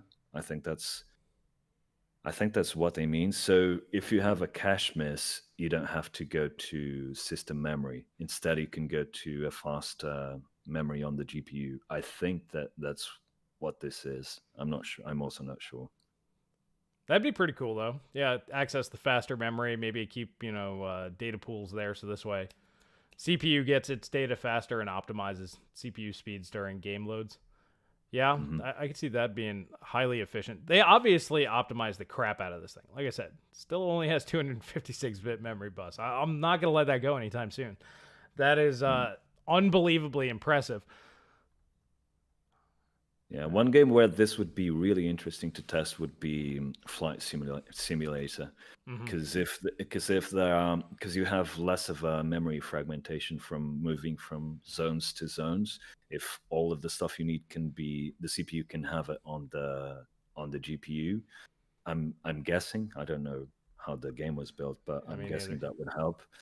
But I guess it would have showed that if that was the case. I don't know. I just love how it's a Microsoft game in 2020 and it uses DirectX 11. And everybody's like, "Oh, it's so CPU intensive." The morons use DirectX 11. So, what do you expect? I mean, Microsoft can't even get the clock on Windows right. It's insane. Yeah, Anyway, that 2250 megahertz boost frequency on the 6900 XT seems pretty conservative compared to leaks and test settings. How much OC headroom do you imagine that there will be? I can see there being quite a bit of headroom on these, honestly, because everybody was thinking around 2.3 to 2.4 was kind of like the max that these things could go. The trouble is going to be cooling them on air, and that's probably the reason why they're not clocked so high right now. And that also allows AMD to come out with water-cooled variants that could be clocked that much higher, and they're going to look a lot better. So I think AMD just left a little bit in the tank this time around. The big thing's going to be is if they power limit you like they've done before, like the RX 5700 non-XT. Or are they going to allow you to... What's that? You can always mod them. Well, that's true. That's true. There are ways around it. As you were talking, I was just thinking one thing that would be smart of AMD to do would be to get a better relationship with the AIBs, seeing as NVIDIA is crapping all over the AIBs nowadays. Right. They could leave the 2.4 gigahertz GPUs for AIB models only, and that would be pretty cool. That would give AIBs an incentive to start caring more about AMD than NVIDIA. Yeah, like you look at the 3070 situation with NVIDIA and the AIBs, and it's not. I would be pretty pissed if I was one of their partners. Especially like Zotac and EVGA, and basically the guys that live off of NVIDIA. Yeah, that's not going to be a good thing. Mm-hmm. Alrighty, let's see what else we got. Looking forward to Nitro Plus 6900 XT. Well, as of right now, only AMD versions are coming out, but like Celso said, it would make sense for them to cater to the AIBs and maybe woo some over, especially since they are competitive this time. I mean, if we really want to be objective about it, their top card comes in at 50 watts less than NVIDIA's, which is good. And they're competing, just like they said that they would top to bottom. And, you at the very least that they do have that going for them. The biggest thing that I'm going to do, and I'll talk about it more on the live stream later, because I'm going to comprehend and go over some of the slides, and I'll get some data and stuff. But it's going to be the feature stuff for me. That's a big deal, because I know for a lot of you guys out there, that is going to matter. And the fact that they glossed over the ray tracing stuff so completely really kind of has me worried on that front. It reminds me sort of the like in the past we used to have. Do you remember Sweet Effects that you can apply to like these scripts that you can apply to games? I used to use them on old games where the contrast was really bad, or for instance in Battlefield 3, or was it 4, that had this sort of muddy layer on top of the image. You could remove that. There's a bunch of things that you can change in games, and I used it loads in Skyrim to get some additional effects. It's kind of like reshade nowadays. Yeah, just like reshade. And it was sort of a niche thing, but now it comes implemented straight on GPUs. You have NVIDIA has their effects that go beyond sharpening that do very similar things to Sweet Effects and reshade, and people started using it because it's convenient now. When you look at these features, a lot of people are going to say, well, I don't care about these features. I only care about the raw performance. That's probably because you don't have easy access to them. If they're there, like they are on the NVIDIA GPUs, they're going to become valuable to you, just like these new effects are on sharpening and all that stuff. If they're not there and you've never seen them, you might not care. But I definitely agree with you. I think that's an added value that NVIDIA has. And even though, I mean, you can look at it, you were saying that they're competing, and yeah, that's true, but you can look at it from a different perspective. NVIDIA still has a lead, at least in a few games here and there, right, while being on a process node behind. So you can also look at it from that perspective. And now NVIDIA actually has the better price GPU in the segment where that people spend the most money, which is the 70 series. Yeah, what world does that make sense? That was actually going to be the question I was going to ask or read. 6800 is too pricey for barely beating the 3070 without DLSS and ray tracing. Well, it does have ray tracing. They just chose not to talk about it. But yeah, especially like this holiday season, $499 is definitely a magical number because it's sub 500. Yes, it's only $1 under, but that's how marketing works. That $1 is everything. And yeah, AMD choosing not to compete in that market. The only thing that makes sense is, like I said, Jim's comment before is AMD's just like, they're not going to have any to sell you, so we don't care. That's the only reason why that could make sense. But in a real world where NVIDIA does have product, they can't charge $580 for that card. Nobody's going to buy it. Yeah. I think that's the big elephant in the room from today's event. Mm-hmm. Yeah, that was the big one. And just the way that you framed it was just hilarious. We live in a world now where NVIDIA has the better value product. Let that sink in. That is what's happening right now. That is crazy. All righty. So let's see what everybody else has got. Hey, Coreteks, so this one's for you. Which part of the UK are you from? I'll let you handle that. The part of the UK I'm from is called Portugal. I did live in the UK before, actually. I lived in London, in Richmond, to be more precise. Okay, and then this one's right under it. They have lower price GPU, not the best value. 6800 is way better than the 3070, guys. No. Let's do this. It's at best, probably under best case scenario, 10% faster. And it costs more than 10% more money. 10% would be, $550. So, and that's not including all of the feature stuff that we were talking about that AMD either chose not to talk about, glossed over, or just straight up ignored or don't have. So, in no world is the 6800 better than the 3070, other than the VRAM thing. I guess you can kind of count that a little bit, but... Another thing that seems confirmed from what I said earlier today on Twitter, for those who came from there, I was speculating that the 6800 XT and 6900 XT would be 2.5 slots, and they do seem to be. So that's half a slot less than the 3090. So I guess that's a win there. Yeah, I mean, it's 50 watts lower on their TBP or whatever the companies want to call it. So yeah, it's makes sense that it's a little bit smaller, but it will fit in more cases. Like if you're running like an ITX case, some of those are designed for like a 1.5. None of them are designed really for 3 slots, or 2.5, I meant. So yeah, that might be a better way to go there. So I guess you can call that a feature. Yeah. Also looking at the I/O, it looks like HDMI 2.1, 2 display ports, and 1 USB Type-C. Yeah. I guess they're going to be shooting for VR real hard. I don't know. Well, you can charge your phone yeah. from your GPU. There you go. Well, you can't do that on the 30 series. They draw too much power. They shut down your system, so you can't charge your phone from them. 2 standard 8-pin connectors.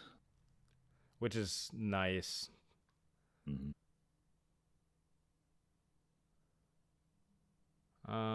I think the doubling of VRAM makes a huge difference and explains the price difference. I mean, it explains the price difference, but then, like I said, once you take features into account, NVIDIA is miles ahead.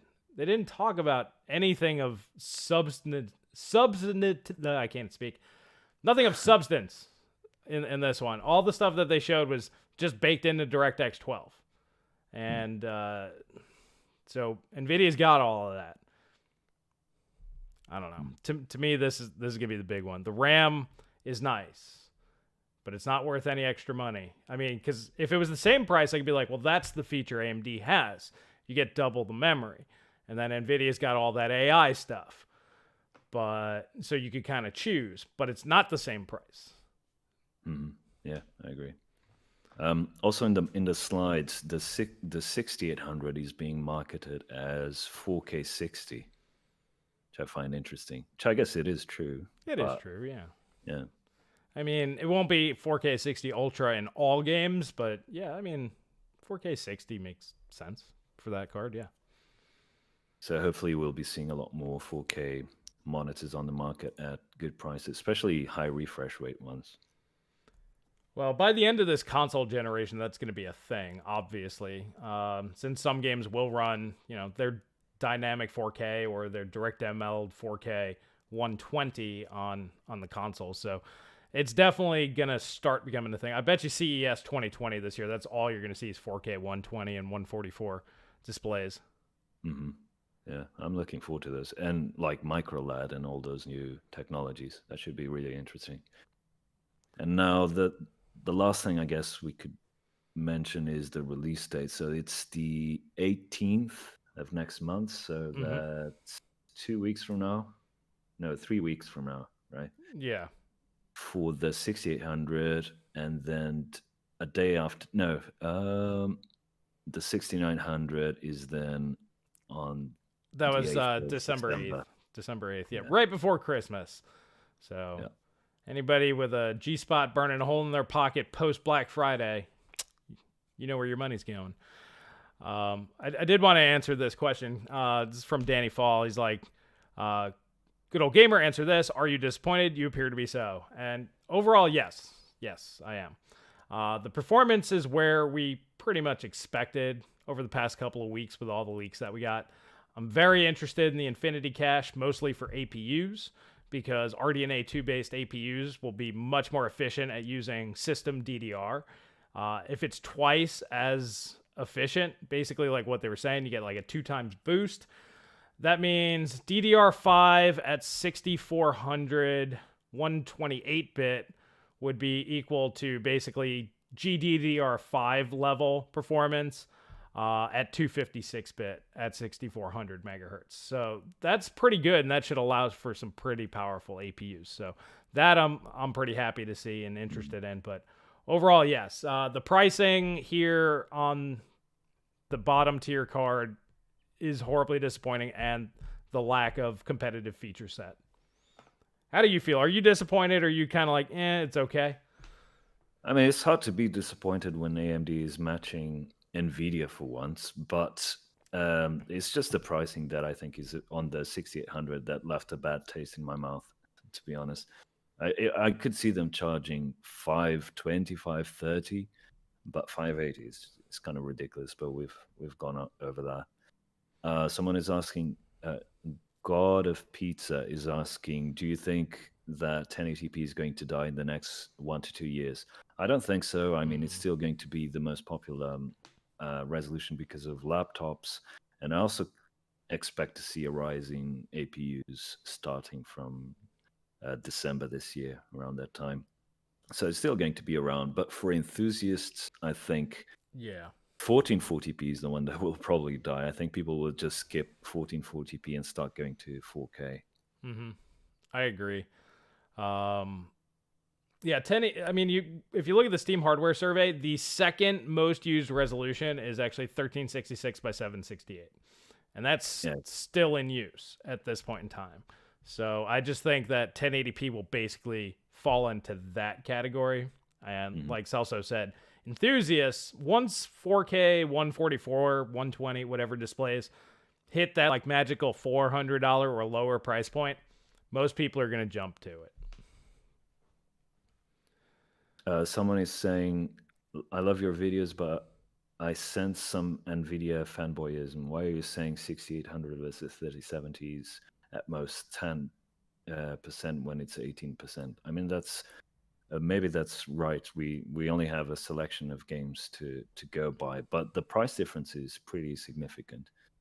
It's not about being a fanboy. It's just looking at the numbers they gave us. It's price to performance, and then, like I said, the lack of competitive feature set. I mean, the competitive feature set, we already said that NVIDIA, if they don't compete, NVIDIA could charge a premium, and then only being a little bit faster really, yeah, we have to see. I mean, obviously, we have to wait for independent reviews. Let's say it's 20% faster, which the numbers that AMD showed did not reflect that.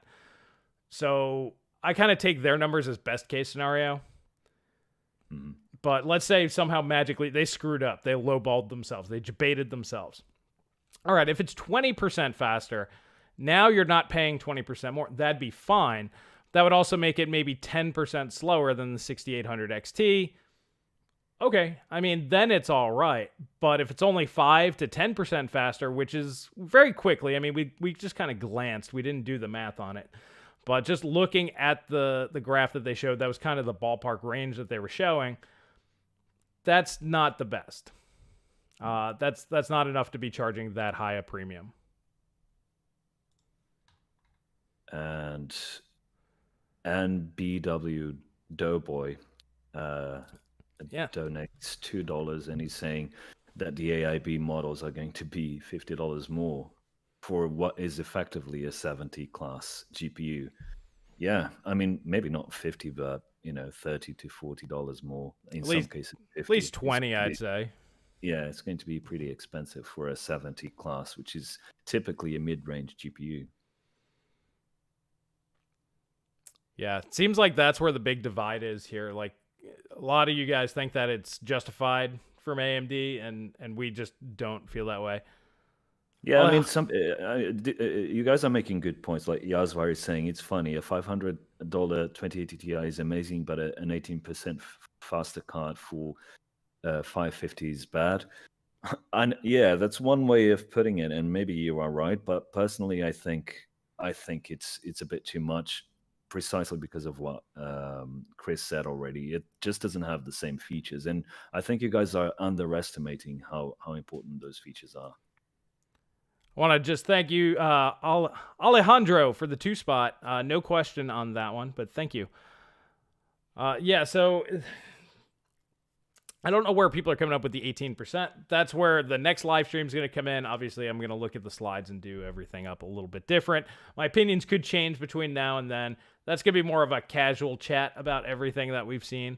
That's going to be at 8 p.m. Eastern Standard Time, and that's 1 a.m. GMT. Wouldn't that translate that way? 5 hours?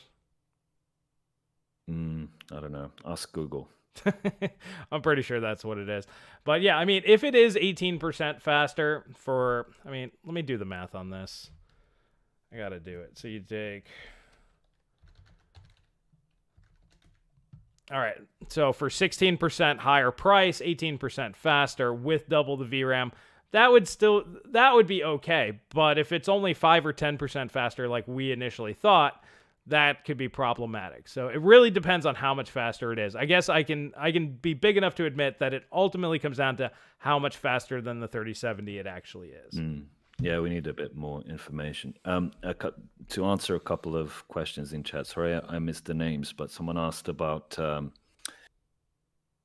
that NVIDIA's GPUs are actually more expensive than the MSRP, and that's true. That's a fair point. Sometimes around $100, I think it's what that person said. And yes, that is true. So we can't forget that. And then another person, a few people are asking about what these features are that we're talking about. So there's the streaming studio that I don't know if that's the actual name from NVIDIA, which can change the background of your room while you are streaming. It can follow your face around when you are streaming, the webcam, without actually moving the webcam physically, obviously. There's the RTX voice. So if you're streaming and your dog starts barking, it doesn't catch the barks, which is pretty cool. Then there's the machinima, which lets you basically create your own videos using video game assets, which is pretty awesome. And you can also use assets from stock 3D stock websites like TurboSquid and other things like that, which I think it would be really useful for me and other content creators. Then there's the AI upscaling, which has been getting a lot better. And what am I forgetting? Obviously more developed ray tracing, but ray tracing is a bit of a gimmick at this point. I feel like I'm forgetting a big one. The DLSS, the AI upsampling. Yeah, the AI upsampling is pretty significant, especially on the 3070 and cards that are less capable. Mm-hmm. All right. Well, I mean, we've been talking about it pretty much the whole time, and Celso just kind of nailed all of them right there. So Alejandro, thank you. Another 2-spot, and then Blues Boy, VAS. I got your name right this time, buddy. What are your thoughts about the architecture? 6900 XT, 23 teraflops, and then the 3090, 35 teraflops. That's theoretical, by the way. That's if it's doing no integer calculations. So that's only on compute workloads. On par performance-wise, and yet 12 T-flop difference. This is why teraflops mean absolutely nothing unless you go from the exact same architecture to the same architecture. If you do 2 different architectures, nothing at all. You could have 1,000, you could have, 1,000 teraflops versus 5 teraflops, and they could be equal. It just depends on what it is that they're actually doing. But in terms of transistors, they're about the same. So they have about the same amount of technical stuff inside of them. So that means they're about equally efficient, except AMD does win on power, which makes sense since they are a half node ahead. Would you say it's a half node? Because they didn't go with 7N plus. Yeah, it's hard to say, but it's still a significant difference. Mm-hmm. I mean, the major architectural thing seems to be the Infinity Cache. Mm-hmm. Which is huge. I mean, don't get me wrong, guys. I mean, I'm not super happy with the 6800 pricing, but the Infinity Cache is a game changer. This is huge. Now, I guess for me, the big thing is no AI upsampling, because if you take the Infinity Cache and the AI upscaling and you throw that on an APU, the amount of crazy stuff that we'd be seeing would be unbelievable. And that's not to say that it won't happen. It's just they didn't talk about it.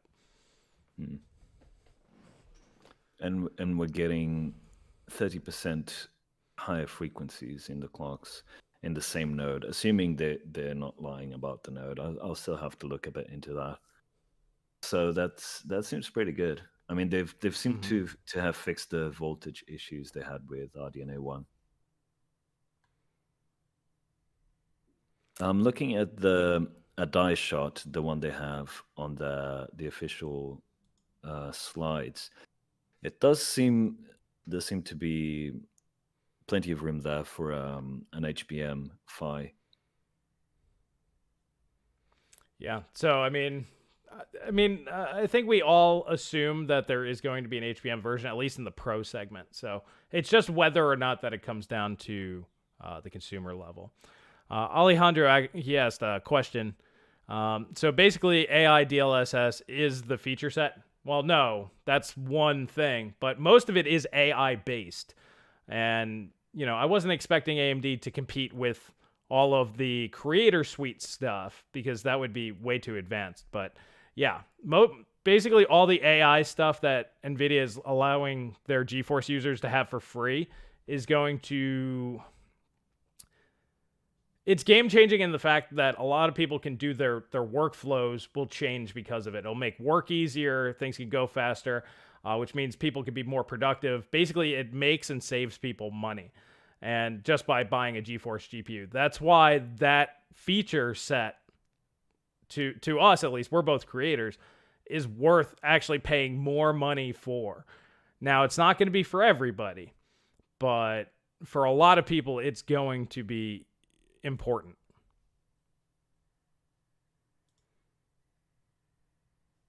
Yeah. And we're not here to, I mean, you can watch the stream if you want advertising on the products. We're not here to advertise them. We have to look at them critically. And if you're going to be spending your money, you should have as much information as possible, I'd say. It's not about being a fanboy. I know people are getting a bit pissed off that we're talking about features. Well, like I said, performance doesn't matter this gen because they're basically the same. So now it's price and feature set. And I've been saying this for weeks now. So anybody who's surprised that that's what I'm harping on, you shouldn't be, or maybe you missed, the past couple weeks videos.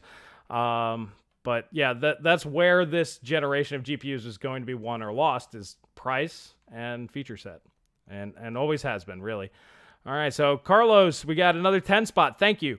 Does Infinity Cache, or I guess you meant is Infinity Cache the secret sauce? I would say yes. 128 megabytes, maximizing GPU HIT in access data, avoiding GPU stall, lost cycles, I think you meant. Cerny talked about cache scrubbers. It's an interesting compliment. I think some of that got a little lost in translation, but I think you're right. Overall, it kind of is the secret sauce. That's one of the biggest advances in AMD graphics technology ever. This is huge. That is a big deal, and I just don't know enough about it to really speak intelligently on it right now. I just found something. I'll post a link in chat. The official website, AMD website, has some information on hardware accelerated ray tracing. Let me post that here. So someone was asking earlier about RT cores. There's an equivalent one. It's called a ray accelerator. So there's one ray accelerator per compute unit. And yeah, it's specialized hardware that handles the intersection of rays, providing an order of magnitude increase in intersection performance compared to software. So they did go with dedicated hardware. So they have their own RT cores for someone who was asking earlier. There's some footnotes. Let me check that. Should always check the footnotes with AMD stuff. So for measured, okay. Using the XR, it's about, okay, so there's a 10, almost a 14x speed up using this hardware solution compared to software. So you can extrapolate that. So you'd get, for a game that's running at 34 FPS, you'd get 471 FPS using this hardware-based ray tracing, theoretically speaking. So we can probably extrapolate that based on the current software-based implementations for ray tracing, like the ones in Crytek, that Crytek has. The Crysis Remastered and their demo. Well, I mean, you could also kind of compare it, how you can run some of the ray tracing games. I think they run on Vega cards, maybe Navi.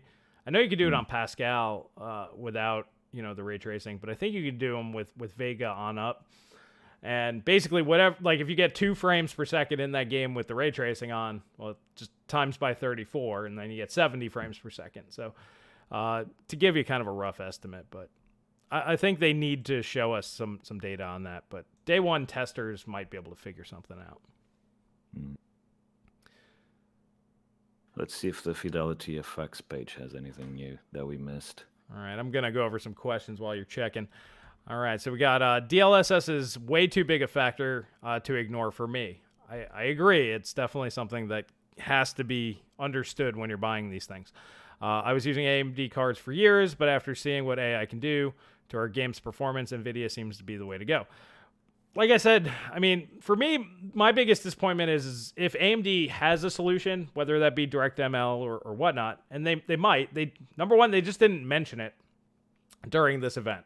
And maybe that was just on them. Oops, we forgot to bring this thing up. Maybe it's not ready yet, type of a thing. So there could still be something out there. The problem is had they come out with something, then we would know that that's going to be the standard. NVIDIA's proprietary stuff never works out. Just think of physics and Hairworks and all this other stuff. It never works out because it only works on their hardware. Only open source stuff usually gets big implementations. So I was really hoping to see where things were going to go in the future, and AMD did not provide me any information on that. So that's why I'm disappointed. I was hoping to see the future a little bit, other than the fact that RDNA 3 is coming, and I actually found that amusing that they were pitching their next generation GPUs during this reveal. Yeah, there's one feature they didn't mention that I'm seeing here called the Fidelity Effects Downsampler. which uses machine learning to create a lower resolution of a texture. But there's nothing here talking about performance or anything. It's just one paragraph on the. I'll post a link in the chat as well. Where did that go? Okay, and then there's an HDR mapper, so high quality HDR, which is optimized to use with FreeSync Premium Pro displays. Okay, and then something that looks interesting is this Fidelity FX screen space reflection. So it seems like